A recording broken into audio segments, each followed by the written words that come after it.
Good evening, Shalom Aleichem. Welcome back to 30 Letters in 30 Days. We have a very special Mazel Tov tonight. Yes, we do. Baruch Hashem. A young man who is someone who I know personally. I got to see him, Baruch Hashem, today at the Oil, right after his engagement. Of course, we're speaking about Label Shem Tov from West Bloomfield, Michigan, who got engaged today to Chaya Eber from Diego, California. And we want to wish a mazel tov to his parents, to Levi and Basi Shem Tov, who were more than instrumental. The word instrumental does not do justice to how much support and guidance and resources they committed to this project. So if you are enjoying 30 Letters in 30 Days, please wish a mazel tov to the Shem Tovs, and that will be in lieu of my going to the Chaim tonight in Crown Heights. In fact, I saw Levi today, and after we danced together on Francis Lewis Boulevard, he turned to me and he said, "You're not going to be at the L'chaim tonight. You're going to be giving the shiur tonight. You got to know what's important." I said, "Okay, thank you very good, very much, very good." And mazel tov, binyan adayad. Anyways, mazel tov to the Shem Tovs. Regarding the learning that's going on, I mentioned last night that there was a get-together here in the Five Towns where I am on shlichus, and I spoke with Chani Wallowik today, and she told me how well the event went last night, and she said, "Could you give us another shout-out?" And I said, "Of course, for the local team, of course, you can give another shout-out to the Noshim Tzidkanias of the Five Towns. And congratulations on your successful meeting last night." I think they had Dini Greenberg from China who led the discussion of the letters. Also, we should mention in Pittsburgh, they're meeting tonight. Yes, Pittsburgh's meeting tonight. The first of 3 meetings they're going to be having in private homes. So you see, it's not too late to get started if you want to have a local group discussing the letters. Also, we want to mention in New Haven, Connecticut, let me say the name of the school correctly, Beis Chana Academy High School in New Haven. They're having a learn-a-thon, and they're getting sponsors for their learning of the 30 Letters in 30 Days, and they're taking the money and sending it to the shluchim in Ukraine to help the Jewish community there. So that's wonderful. And maybe that's something others can do as well. Okay, remember to RSVP for the women's Fabrengen. That is Oil Yud Aleph Nissen. That's Monday night, April 11th, at the Oil. A special venue has been secured 1 block away from the Oil for a women's gathering, but space is extremely limited, so please RSVP at 30letters30days.com. All right, tonight's letter number 17. Baruch Hashem Chof Zayin Tevis Tov Shin Tes Vav Brooklyn Shalom Uvracha. This letter is from the 27th day of the Hebrew month of Tevis. Shalom Uvracha means the Rebbe is writing to a man. Okay, La'achrei shesikose habilti muvenes gam ata.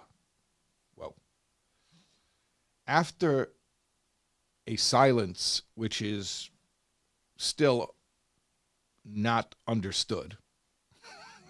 We've had this before where the Rebbe tells people, you got to write more often.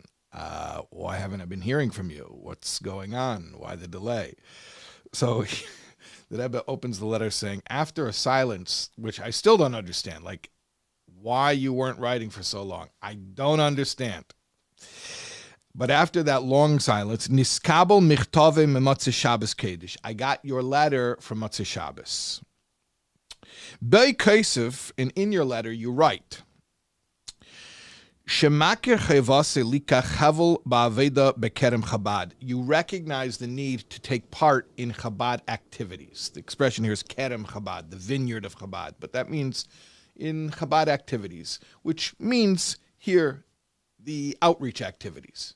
Meaning, as distinct from the avodah of Chabad, the personal work and self-development. But here it's an allusion or a reference to activist type things like teaching Torah and helping Jews to do mitzvahs and to identify Jewishly, that kind of stuff. Okay. And just to remind you all, you're reading this letter in 2022, but this is written in 1955. So when we talk about Chabad activities, and this is pertinent to the content of the letter, you're thinking about it from a perspective of hindsight, where so much programming is already known and famous and has a reputation.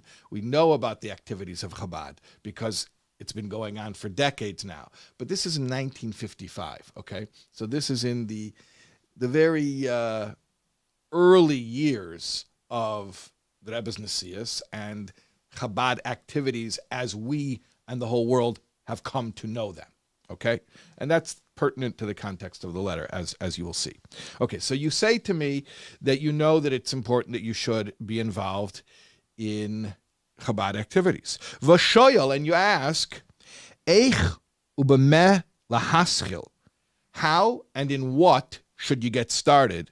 Ve'ein lebezeh hatzah, you don't have a suggestion, you don't have an idea how to go about that.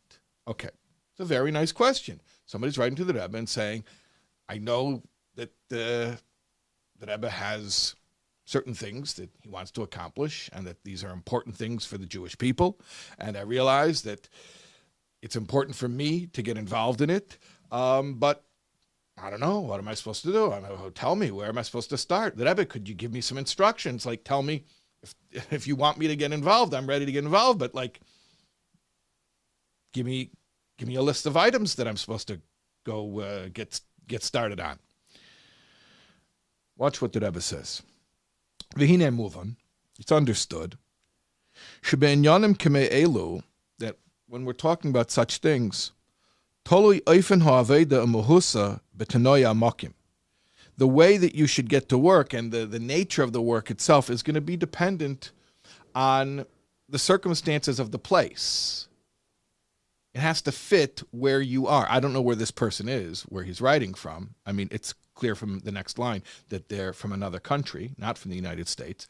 But the Rebbe is saying, wherever you're writing from, the way in which you engage in these outreach activities has to be culturally appropriate. It has to make sense for the people that you're working with. It has to, you have to look around at what the needs are and assess what would be the right way to go about it. So the Rebbe says, Ubemela, therefore, automatically, consequently, Pella, it's unthinkable. It's a wonder. Al sheshoyel al devar zeh me'ever layam. How could you ask me such a thing from overseas? In other words, the Rebbe says, I'm not there. You're there.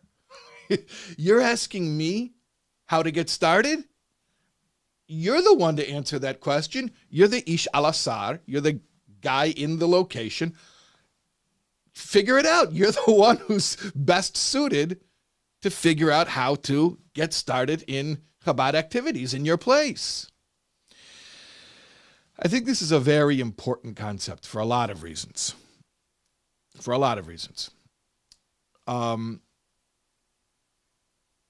Maybe I'll start with the most particular and then I'll go to the more general. I think it's important also in the particular regarding the history and the evolution, the development of Chabad activities. Like I said earlier, we're looking at it from a hindsight is 2020 perspective. I think what a lot of people don't realize is while the Mivtzoyim, the 10 Mivtzoyim, and if you're interested in these 10 Mivtzoyim or 10 mitzvah campaigns, I actually did an entire series on them last year as a part of my work here in the Five Towns, at Chabad of the Five Towns. We had a series on the 10 Mivtzoyim, and all of those classes are on soulwords.org, and I believe they're also on the Soul Words YouTube channel, and I believe they're also on Torah Anytime. So, and on all of our podcast platforms. So they shouldn't be hard to find, but we did a series on each of the 10 mitzvah campaigns. Those were initiated by the Rebbe, and the Rebbe brought them out at different times, at different junctures, and explained what the nature of that mitzvah campaign is, what the parameters are, and the reason why it's important right now. But then you should also understand that there were certain things that were what we'll call an isrusa de lasato, that it came from Chassidim. I'll give you some examples, and I certainly don't think this is an exhaustive list, but these are just things that came to mind. Mitzvah tanks. You think about Chabad outreach activities. You think about those RVs. The little Lubavitcher kids in Crown Heights, they don't know they're called RVs. They think they're called tanks, by the way. If you ever hear a Lubavitcher kid saying, oh, we should rent a tank, he doesn't mean like a military tank. He means an RV. But you've seen those RVs parked in Manhattan or wherever. That's something that came from Chassidim, and that Rebbe acknowledged and encouraged, and obviously once it had the Rebbe's encouragement, then the Chassidim doubled down on it. Chabad houses, the idea of a Chabad house, that's something that came from Chassidim, and then the Rebbe encouraged and gave his blessing to. Public menorah lightings. That was something originally that came from Chassidim and then was encouraged by the Rebbe. So there were different things that we think of as like totally enshrined as archetypical Chabad activities. Some of them were instituted by the Rebbe. Some of them were things that Chassidim figured out on their own were good activities to be involved in. And then the Rebbe acknowledged it, or even publicly spoke about it, encouraged others to follow suit. So it's important to understand that when somebody's writing to the Rebbe in 1955 and saying, I want to get involved, okay, so first of all, this is before the 10 Mivtzoim, but secondly, even in 1955, there's a certain amount of creativity and initiative and ingenuity that the Rebbe expects his Chassidim to engage in. Okay? One of my favorite stories of Shlichus, really one of my favorite stories about the Rebbe, of all the stories. And it's not a miracle story, and it's not a Ruach HaKodesh story, although there are plenty of such stories. I'll tell it to you.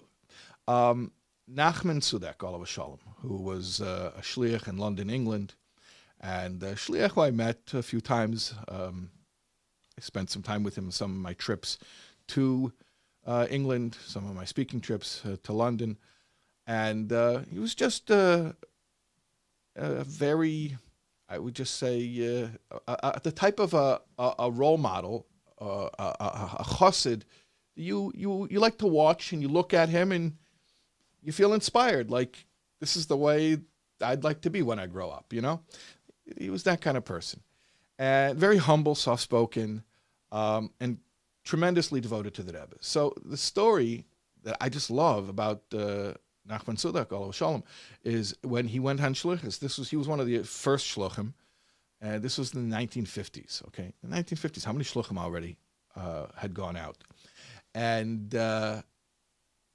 he was learning in 770, and he wanted to go on shlichus, and he had expressed his willingness to join the Rebbe's army.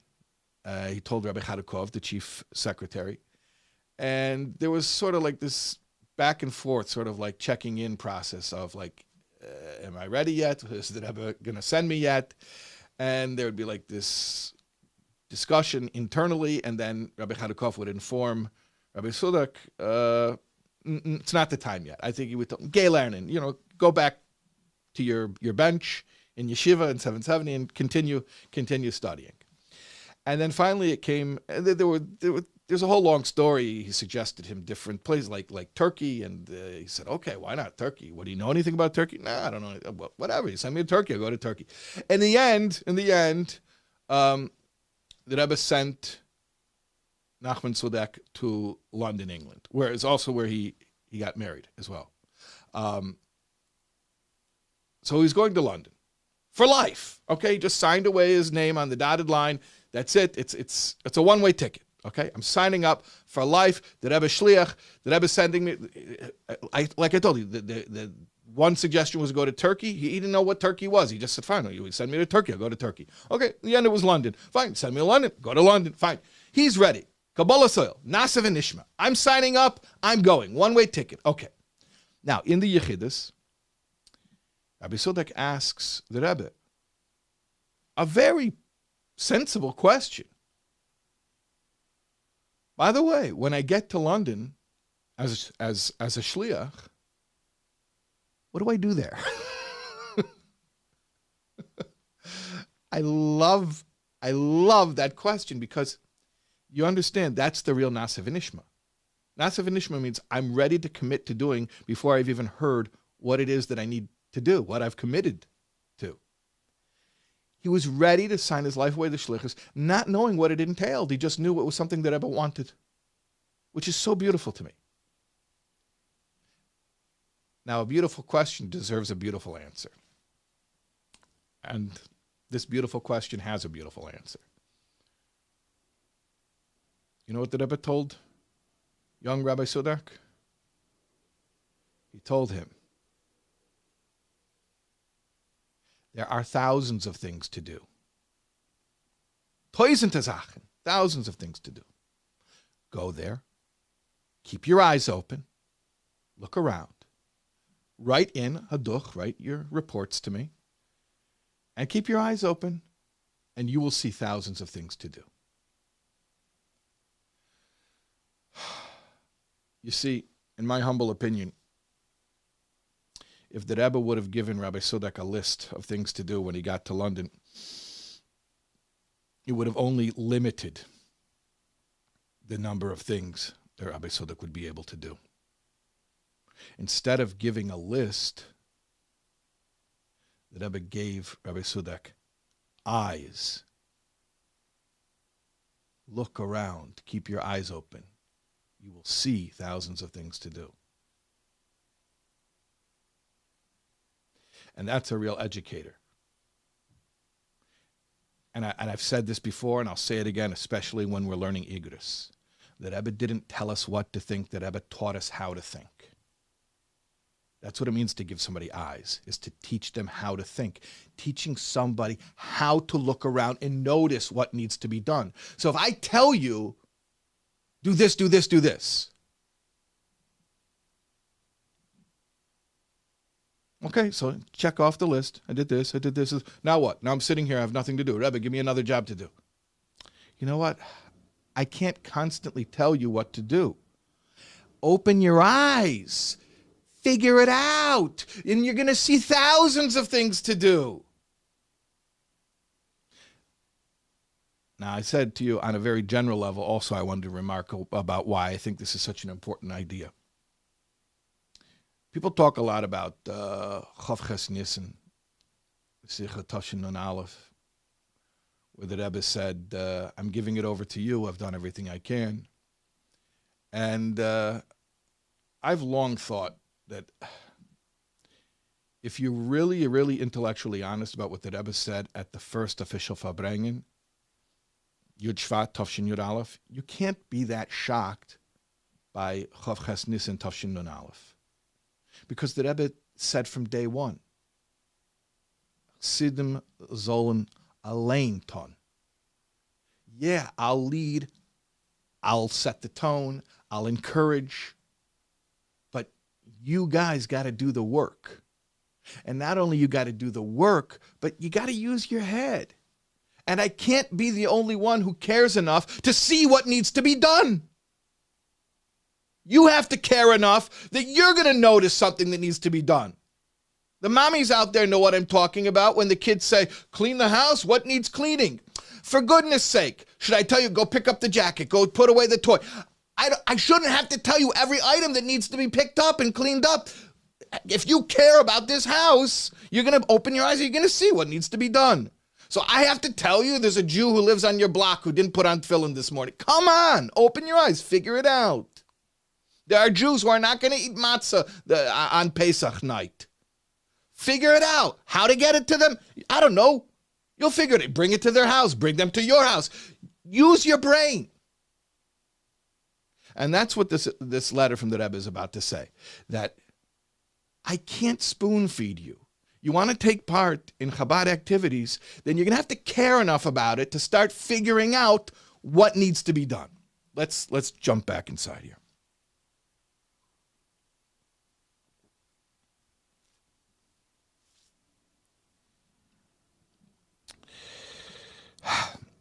Utmiya. It is astounding to me. Shitzorich lahazkira ula'orer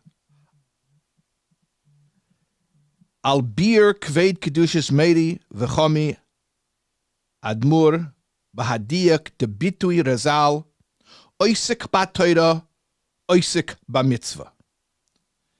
It's astounding that I need to mention, that I need to invoke the explanation that my father-in-law, the Rebbe, gave about the expression, the turn of phrase often employed by our sages, one who is occupied in Torah, one who is occupied in mitzvahs. What did the Frierdiker Rebbe say about this expression? The fact that our sages describe somebody who learns Torah as oisik b'Torah, or someone who's doing a mitzvah, someone who's oisik b'mitzvah. Oisik is like the word asik, which means business. So the Rebbe says, yeah, Taka, that's what my father-in-law said, that you got to treat it like a business. Shehu kan hogus asik. It's like a business. She'ein bal asik yoshiv becheder lifnim mecheder.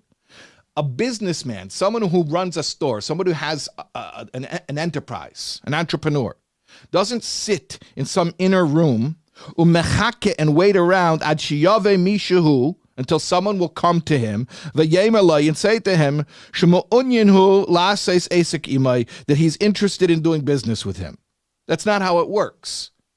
If you're in business, you don't sit in an inner room and wait for customers to figure out where you are and come find you. If you're in business, you go out and find customers. Either you're networking and you're talking to people, do you know anyone who needs what I'm selling? Or you're advertising, you hire a marketing guy. But if you're in business, you're not passive. If you're in business, you go out and you find something to do. Well, that's the same thing with spiritual activism. You got to treat it like a business. Don't sit around and say, well, if somebody mentions to me they didn't put on tefillin today, so I'll go get my tefillin. Get your tefillin, go to the park, stand on a bench, and start asking people. I'm not literally saying that that's the instructions. What I'm saying is if that's what it takes, if that's the place where you are, and that's how you're going to be able to help Yidden, so that's what you got to figure out how to do, okay? All right, let's continue. Ela adarabba, to the contrary. Hu heilech mechapes bechipus acher chipus. He goes out and he searches, are there people who need what he wants, or what he has to sell? He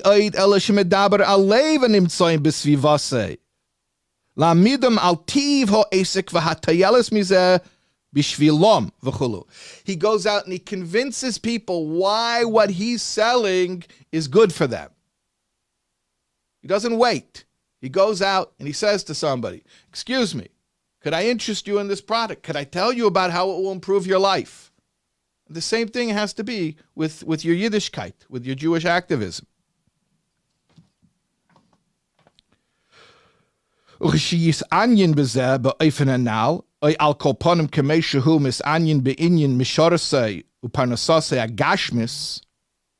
If you would be as interested, meaning take as much care and concern with your Jewish activism as you would be with a literal business where you're making money. In other words, something that only your body benefits from. Think about it. How much care and concern you're going to put into something where the only thing you stand to gain is making money, which is a benefit for you physically. Now contrast that with something that's going to be good for you materially and spiritually. How much more so that you should take interest and be a go-getter. So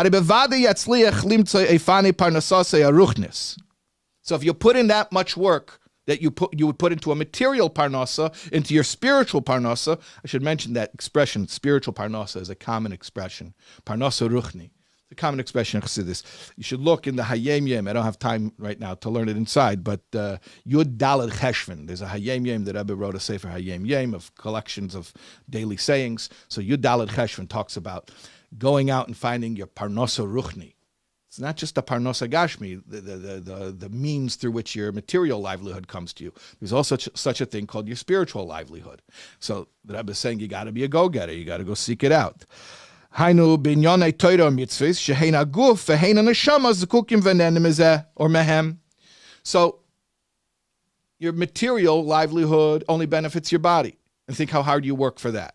Now think how hard you should work for your spiritual parnasa, which benefits both your spiritual and material life, your soul and your body.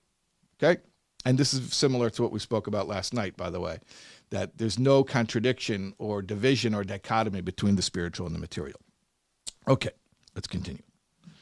Ubefrat shenimtsoim ono biyomim hasmuchim leyeme elula ba'asara lechedesh achad osar. Especially, we're getting close to the 10th day of the 11th month. That means Yud Shvat, which is the Yom Hilula Yortzeit of the Rebbe's Rebbe. She'oza neshama debali elula elam me'elam elyin le'elam oid elyin yeser. On the day of the Yortzeit, the neshama of the one whose Yortzeit is that day goes from a high world to an even higher world. Or like our sages say, that the righteous have no rest in the world to come because they're constantly progressing from one plane to an even higher plane in paradise. So, being that the day of Yud Shvat is coming, and the Frierdiker Rebbe is about to have an aliyah. Okay, what does this mean? Therefore, everyone who has a relationship with him is also drawing down this aliyah. In other words, when the Rebbe that you're connected to has an aliyah on his yortzeit, it's giving you a spiritual boost as well. So the Rebbe is writing to this person who apparently had a connection to the Frierdiker Rebbe and is saying to him, guy, you got to get busy. And you want to know something? It's a good time to get busy because you're about to have a spiritual boost and be drawn to a higher level with the Frierdiker Rebbe when he has his aliyah on Yud Shvat on his yortzeit. But listen, you got to make vessels to be able to contain that spiritual boost. The spiritual boost is coming, but you got to make vessels to hold on to it. And that means you've got to actually put in your effort that spiritual boost should translate into your thought, speech, and action. In other words, there can be this energy that's in the air, but your antenna, so to speak, isn't picking up on it. You know, there's the Wi-Fi, but you don't know the password, right? So you've got to do your part, that when there's this spiritual aliyah, when there's this boost of energy, when the tzaddik has his yortzeit, that you've got to do your ishtadlis, you got to put forth your effort so that it will affect you on a conscious level, meaning thought, speech, and action. And I said thought, speech, and action, but the main thing I want to underline is action. The main thing is the action. Hayom la'aseisam. Hayom la'aseisam is a rabbinic turn of phrase, meaning this world, or the world as we know it, in its pre-messianic, pre-perfected state. And that before the perfection of the world, the main thing is action. Right now is about being active because we have work to do. And after the work is done, then our main occupation will shift. And then, like Rambam explains about the Messianic era, then our work is over and it's more about basking in divine knowledge, and we'll have an existence where we're not toiling to perfect the world anymore. We're sort of just enjoying the spiritual bliss of a world which is already perfected. So this is what the Rebbe says here. Ubefrat shememashmeshim uvoyim shonim asher toimer chulu elu yemeis HaMashiach. Especially because it's coming very soon, days of which it is said, and the Rebbe doesn't fill in the words. The Rebbe says chulu, etc. It's a reference to a Gemara in Shabbos, which the Rebbe says is Shabbos Kufnun Aleph Omid Beis, Ayin Shom B'Pirush Rashi. And the Rebbe gives some other Maramekimis, Berambam Hilchas Tshuva Perek Ches and Tes, V'Seif Hilchas Malachim, Avedas HaKedish, Chelik Beis, Perek Lamed Ches, Yigeras HaKedish, that means of Tanya, Seif Simen Chavav V'Eid, V'Ein Kan Mekeme. This is not the place, but the Rebbe told him to go look up those sources. Just because we're short on time, I'll tell you very briefly the source in Shabbos that the Rebbe truncates and doesn't want to say the full words. It's because the words themselves taken alone could be, I think, that's the way the reason that Rebbe doesn't say it here, could be taken as a negative thing. This is Shlomo Melech speaking in Koheles. A lot of Koheles speaks in a sort of, I would say, a tone that could sound cynical. And he refers to the yomim or the shonim she'ein li bohem chayfetz, that I don't want, that I have no desire for. And the Gemara in Shabbos, we see a Kuf Nun Aleph Omid Beis. Rabbi Shimon ben Elazar says that means Yemesa Mashiach. And what does it mean? It means that in the times of Mashiach, meaning this world after its perfection and refinement, there's nothing anymore to do. There's no way to incur any more merit because everything's done. And so the Rebbe is saying, listen, very soon everything's going to be done and you're going to lose out on the opportunity to have taken part in it. So, get to work and urgently. Hashem should give you the merit to be able to report good tidings in all of the above. In other words, write to me and let me know about some of the creative stuff that you were able to innovate in how to help Jews in your area. Basically what the Rebbe is saying. What